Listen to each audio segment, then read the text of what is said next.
ao Messias ou ao Deus Sol, a quem pertence as celebrações do Natal? Olá, graça e paz a todos. Estamos no mês de dezembro, o mês escolhido para a celebração do Natal, o nascimento do Salvador Jesus. E muitas dúvidas são levantadas, como eu tenho comentado em vídeos anteriores. O Natal é uma festa cristã ou pagã? O cristão deve celebrar o Natal? Como deve ser essa celebração? Neste vídeo, eu farei uma abordagem baseado nessas indagações. Mas antes de continuar, não se esqueça de clicar aqui em inscreva-se para se inscrever em meu canal e dar o seu apoio. Desde já, muito obrigado. Qual é o verdadeiro significado do Natal? O Natal é uma festa pagã? Não, não é. O Natal não é uma festa pagã. O verdadeiro significado do Natal é o nascimento de Jesus Cristo. Natal significa nascimento. O nascimento de Jesus foi um evento muito importante para todos nós. O Natal é a data oficial em que a maioria dos cristãos celebra o nascimento de Jesus. A vinda de Jesus à Terra foi importante porque nos deu a salvação eterna. Ao se tornar um homem, Deus mostrou que Ele se preocupa comigo e com você. O sacrifício de Jesus na cruz e a sua ressurreição não teriam sido possíveis se Ele não tivesse nascido como homem. A palavra Natal vem de nascimento. Não se sabe a data exata quando Jesus nasceu. O dia 25 de dezembro é apenas uma data escolhida para lembrar o nascimento de Jesus todos os anos. Em alguns países, o Natal é celebrado dia 6 de janeiro. A história do nascimento de Jesus é relatada nos evangelhos de Mateus e Lucas. Esse foi um evento importante porque marcou o início de nossa salvação e cumpriu várias profecias do Antigo Testamento sobre o nascimento do Salvador do mundo e sua vitória sobre Satanás, como está escrito em Gênesis, capítulo de número 3, versículo de número 15, que diz assim: Este lhe ferirás a cabeça, e tu lhe ferirás o calcanhar. No Natal, lembramos a forma como Jesus nasceu, que nos ensina mais sobre sua identidade e sobre o seu ministério. O Natal é uma festa pagã? Não, não é. O Natal não é uma festa pagã. O Natal é uma festa cristã.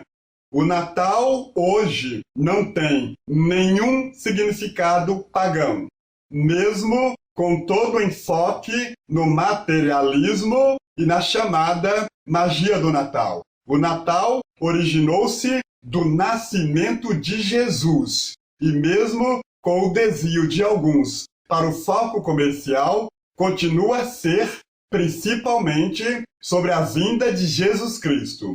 A celebração de 25 de dezembro talvez tenha sido pagã antes de Cristo.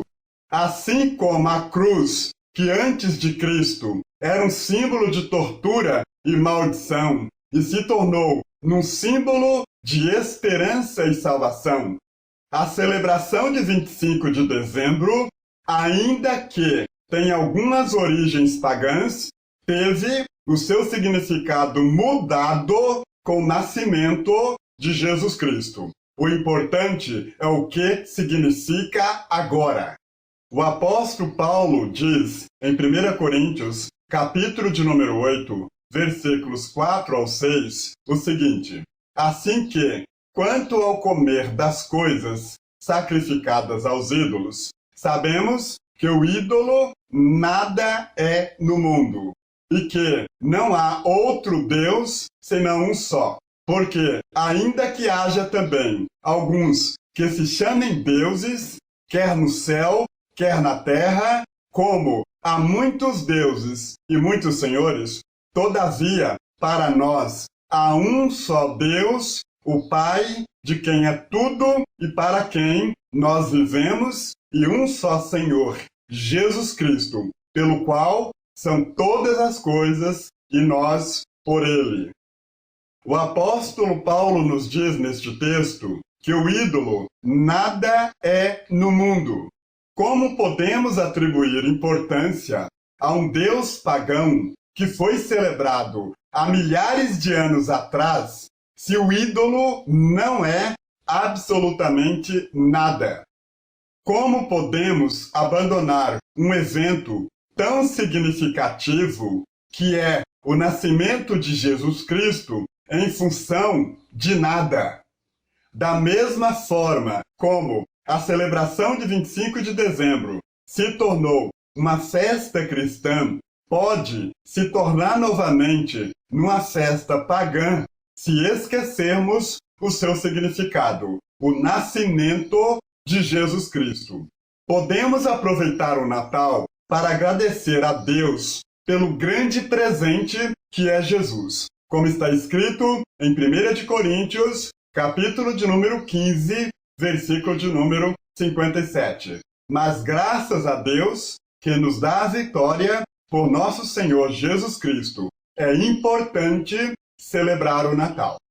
Quando ocorrem dois eventos na mesma data, o evento mais importante acaba ofuscando o mais simples. Por exemplo, no acidente de avião que matou o então candidato à presidência do Brasil, o Eduardo Campos, em 2014, não estava presente só o Eduardo Campos naquele avião. Morreram também no desastre o fotógrafo Alexandre Severo e Silva, o assessor Carlos Augusto Leal Filho e o ex-deputado federal e também assessor Pedro Valadares Neto. O cinegrafista Marcelo de Oliveira Lira e os pilotos Geraldo Magela Barbosa da Cunha e Marcos Martins. No entanto, todos se referem a esse desastre como sendo o desastre de avião que matou o Eduardo Campos. Isso é compreensível, embora todas as pessoas tenham o mesmo valor diante de Deus, porque o Eduardo Campos era o que estava em evidência naquele momento.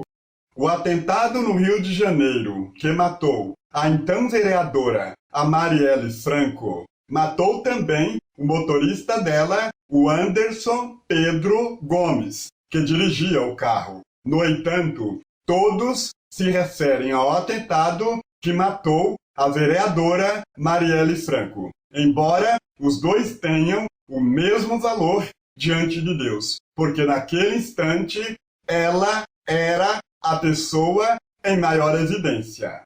O desastre de avião que matou a cantora sertaneja Marília Mendonça matou também Henrique Ribeiro, produtor-geral da artista, Abciele Silveira Dias Filho, tio e assessor da cantora, Geraldo Martins de Medeiros Júnior, o piloto, e Tarciso Pessoa Viana, o copiloto. No entanto, todos se referem a esse desastre de avião como sendo o desastre que matou a cantora sertaneja Marília Mendonça.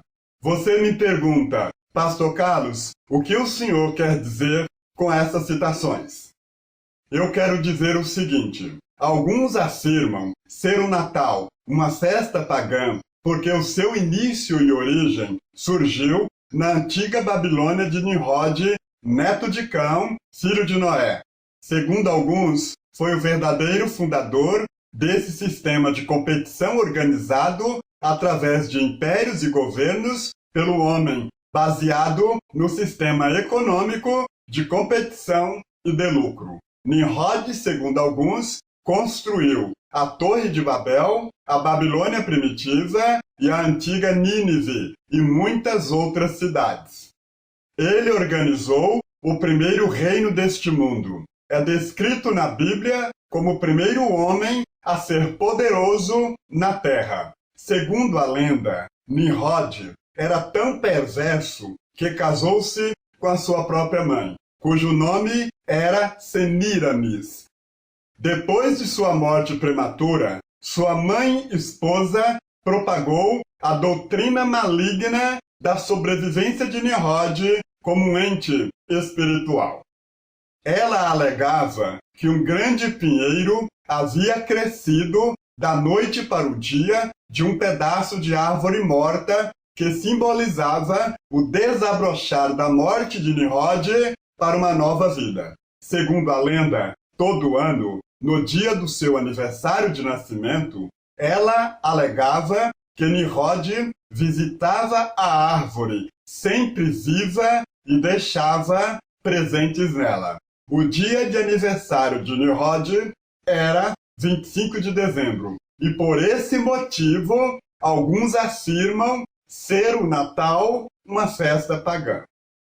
O nascimento do Messias foi um acontecimento tão majestoso, tão grandioso, infinitamente poderoso, repleto da majestade divina e do poder sobrenatural de Deus, que ofuscou, que jogou por terra, que jogou no anonimato todos os outros eventos ocorridos antes dele.